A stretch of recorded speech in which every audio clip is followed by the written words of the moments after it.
Saludos, hermanos. Bienvenidos. Gracias por la oportunidad, ¿verdad?, de expresarnos y de compartir una vez más en familia. Me gustaría comenzar con una oración. Padre, te damos gracias, Señor, y te bendecimos, Dios, por este momento. Te pedimos que el nombre de Jesucristo sea glorificado en medio de nosotros, Señor. Que toda palabra, que toda enseñanza, Dios, provenga de tu Espíritu hacia nosotros, Señor. De ti viene la vida y tú das el crecimiento, Padre. Así que ponemos nuestra confianza en ti, Señor. Ayúdanos a mantener todos los distractores fuera, Padre, para poder captar tu mensaje, tu palabra, Señor, lo que tú siempre, ¿verdad?, anhelas que nosotros alcancemos en esa madurez que tú nos das en tu Hijo. En el nombre de Jesús, Señor. Amén. Hoy vamos a estar compartiendo con ustedes la lección 17. El título de la lección me gustaría eh, como definirlo, no en el sentido de, es que es muy amplio, y al ser tan amplio, pues me gustaría como que estuviéramos en el acuerdo, ¿verdad?, de hacia qué nos referimos, porque es muy amplio y al uno expresar un pueblo con herencia social, entendemos que hablamos del pueblo de Dios, ¿verdad? Y con herencia, pues entendemos que eso es un legado, y social entendemos que impacta a la sociedad. Solo vamos a estar considerando algunos puntos pequeños, ¿verdad?, de todo lo que eso puede implicar. Así que me gustaría, pues, definir en base a lo que busqué, ¿verdad? Pueblo. Pueblo en la Biblia se refiere como nación, se refiere también, hace referencia a rebaño, a su remanente. Debo hacer hincapié de que somos nosotros ese pueblo, ¿verdad? Los que confesamos a Jesucristo como nuestro Señor y creemos que Dios le levantó de los muertos, pues nosotros venimos a convertirnos parte de ese pueblo por esa misma herencia. Sabemos que Dios se hace palpable a través de su pueblo. Es la manera de Él expresarse. Nosotros somos el cuerpo de Cristo, somos sus manos, somos sus pies. Hacemos la obra de Él. Herencia es obviamente lo que ya expliqué, su legado. Lo que tenemos en las escrituras, las cuales hablan del cómo debemos proceder en la sociedad. Y social, pues nos invita a hacer esta obra por todos, no solamente por los hermanos en la fe necesariamente.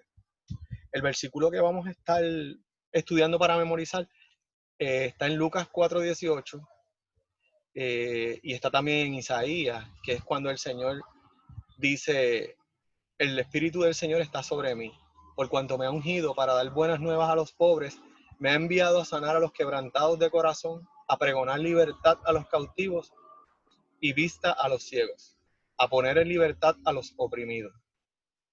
Ahí podemos ver que el Señor tenía súper clara, ¿verdad?, su misión de representar el reino de Dios en la tierra. Podemos ver en este versículo cómo es que se vive bajo el reino de Dios. Y de hecho, eso fue lo que Jesucristo nos mostró a nosotros y nos modeló, cómo se vive bajo su reino, ¿verdad? Él rompió con los esquemas de una sociedad que marginaba a los pobres y desvalidos, encajonándolos en lo que ellos consideraban, pues, simplemente son pecadores. Y por ende, pues, prácticamente hasta malditos se les consideraba y no se les permitía pertenecer a una sociedad. Y tanto es así que estos, pues, lamentablemente, ¿verdad?, eran religiosos. Ellos se impresionaban más cuando el Señor les decía: tus pecados son perdonados, que incluso por las mismas sanidades que ellos presenciaban. Jesús vuelve a situar al oprimido, al rechazado, al despreciado, a una posición, ¿verdad?, de igualdad en la sociedad. Solo estamos presentando, como les dije, algunas perspectivas de lo que la herencia social implica, ya que entendemos que definitivo, pues, hay muchas más. La tarea, cuando nosotros vemos la herencia social, ¿verdad?, que nosotros como pueblo tenemos, puede verse ardua, puede verse exhaustiva. Sin embargo, nosotros somos invitados, tenemos que considerar que somos invitados a hacerlos por el uno, que muchas veces nosotros pensamos: wow, qué difícil puede ser alcanzar tantas personas o demás, pero el trato del Señor, lo vemos en la Escritura, ¿verdad?, era con el individuo, era restituirlo a Él, y muchas veces era con el individuo. En Mateo 25 también hace referencia el Señor cuando dice: porque tuve hambre y me diste de comer, tuve sed y me diste de beber, fui forastero y me recogiste, Estuve desnudo y me cubriste, enfermo y me visitaste, en la cárcel y viniste a mí. Eh, Ellos pues obviamente le preguntarán, ¿verdad? Caramba, Señor, ¿cuándo fue que nosotros hicimos eso? Entonces Él les deja saber a ellos pues que al igual que cuando tú se lo haces a una persona, se lo estás haciendo a Él mismo. Eh,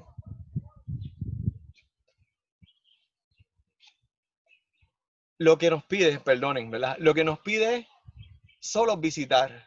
En este caso nos dice visiten a los enfermos, visiten a los presos. Lo que nos pide es una cosa, es visitar, es compartir, es estar con esa persona que pasa un momento difícil.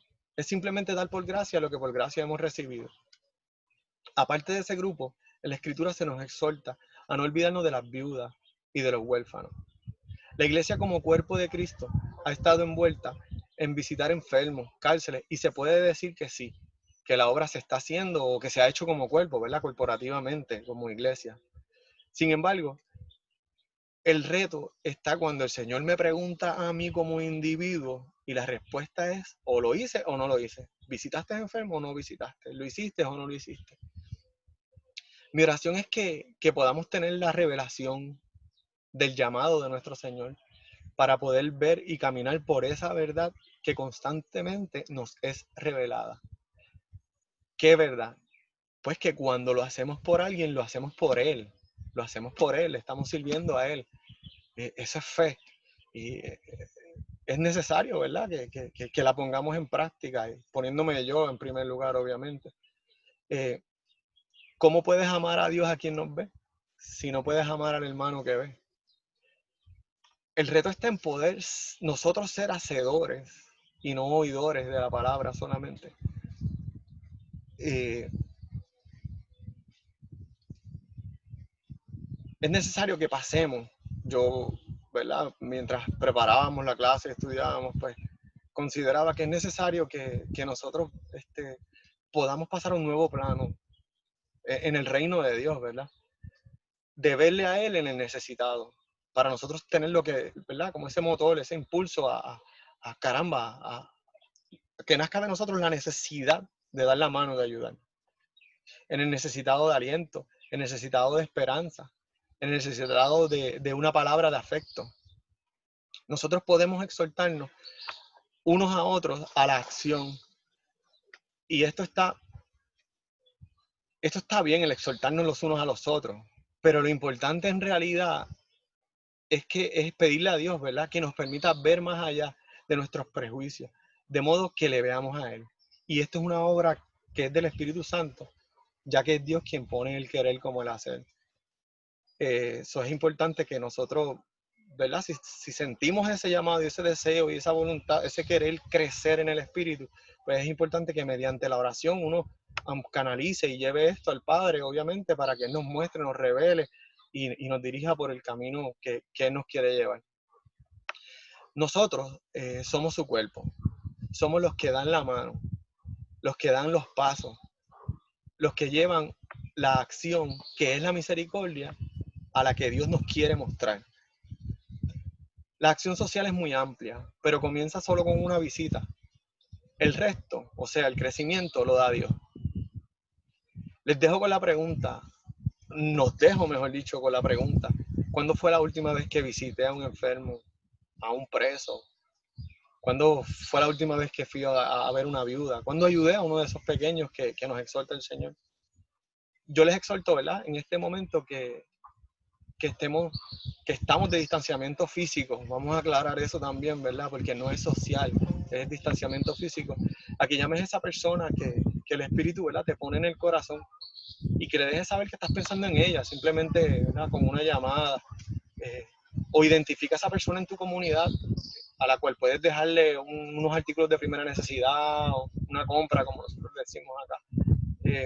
O quizás ese vecino que tiene un familiar preso, y sorpréndelo con un detalle, no sé, envíale un quesito o algo, ¿verdad?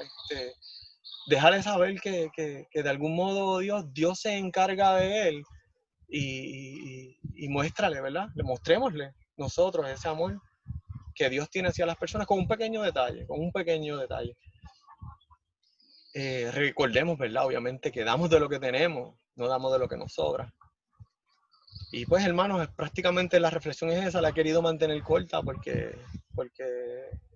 el reto es grande, pero la misión es del uno al uno. Así que no olvidemos que tenemos una herencia, es un trabajo y es un privilegio que tenemos que hacer. Así que le damos las gracias y que Dios siga obrando en nuestra vida. Muchas bendiciones.